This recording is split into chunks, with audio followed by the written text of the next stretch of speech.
وہ اپنی ادھوری ٹانگ کو دیکھ کر رونے لگا۔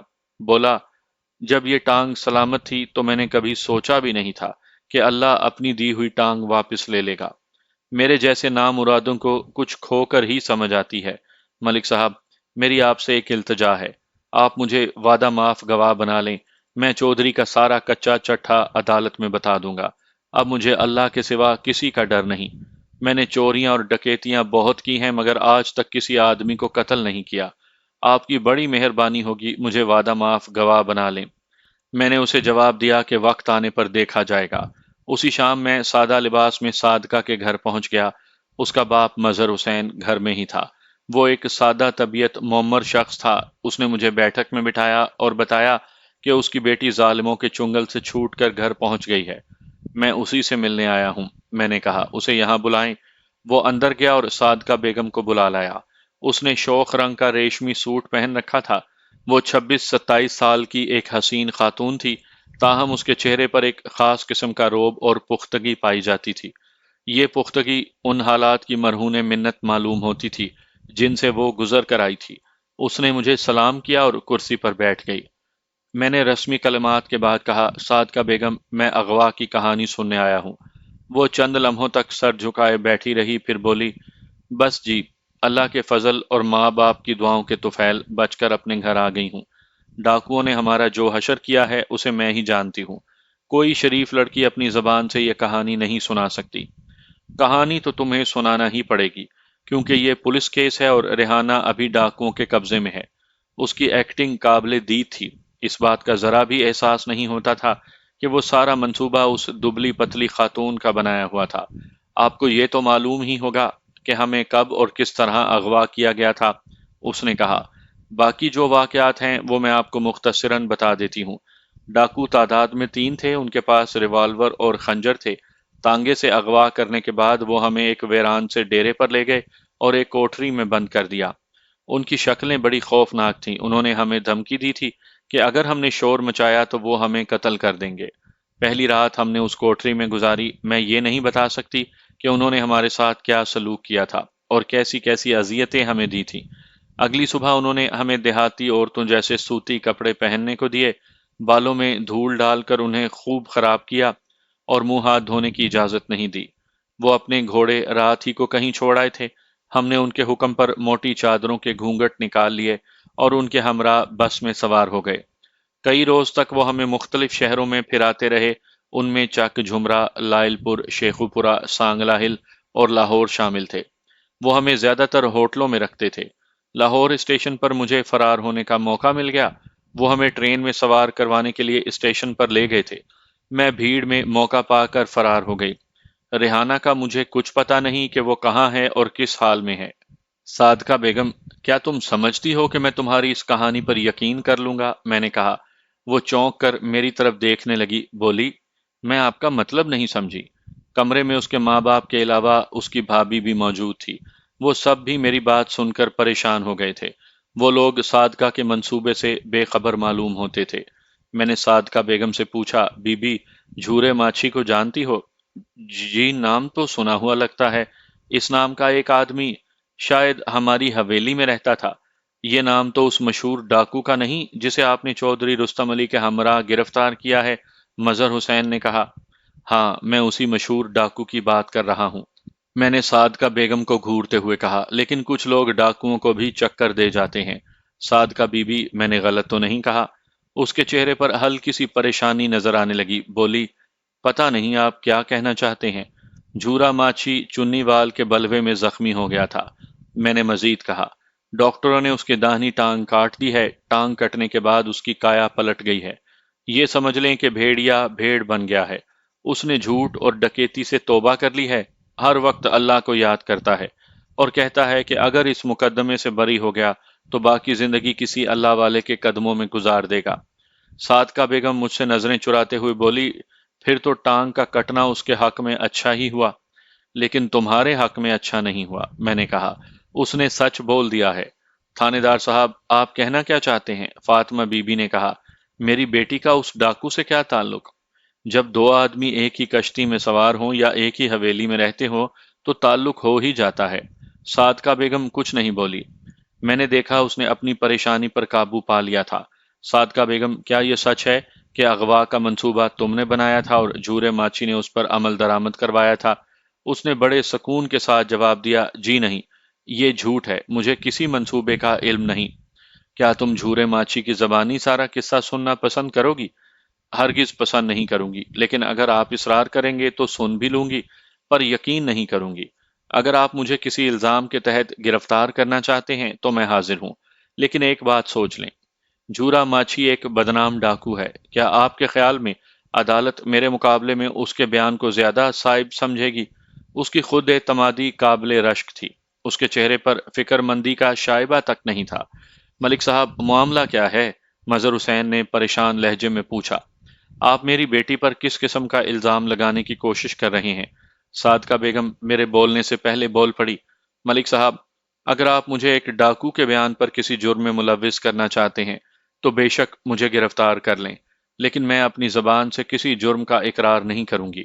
میں جو اذیتیں برداشت کر چکی ہوں ان میں کچھ اور بھی ہیں، لیکن ایک بات بتائیں، کیا آپ کسی جاگیردار کو ایسے ہی جرم پر گرفتار کر سکتے ہیں؟ میری آنکھوں کے سامنے شریفہ کے اغوا کا واقعہ گھوم گیا۔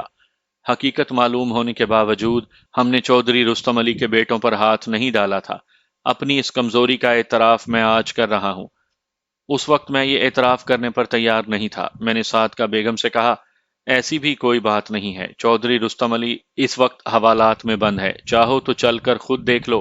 اس نے بڑی جرت سے میری طرف دیکھا اور نہایت دلیری سے بولی، ملک صاحب، اس میں آپ کا نہیں اس شخص کا کمال ہے جس نے ان سماج دشمن کتوں کی گرفتاری کے حالات پیدا کیے۔ آپ کا اس میں کوئی کمال نہیں ہے۔ اس کے باوجود اگر آپ مجھے گرفتار کرنا چاہتے ہیں تو بخوشی گرفتار کر لیں۔ میرا مشن پورا ہو چکا ہے۔ میں اٹھا اور سلام کر کے رخصت ہو گیا۔ چودھری رستم علی اور اس کے ساتھیوں پر کئی سال تک مقدمہ چلا۔ انہوں نے سپریم کورٹ تک اپیل کی مگر سزا سے نہ بچ سکے۔ چودھری رستم علی سمیت 3 ملزموں کو عمر قید اور باقیوں کو مختلف سزائیں ہوئیں۔ صادقہ بیگم نے بھی دوبارہ حویلی کا رخ نہیں کیا اور عدالت کے ذریعے خلا حاصل کر لیا۔ ریحانہ کا کچھ پتہ نہیں چلا۔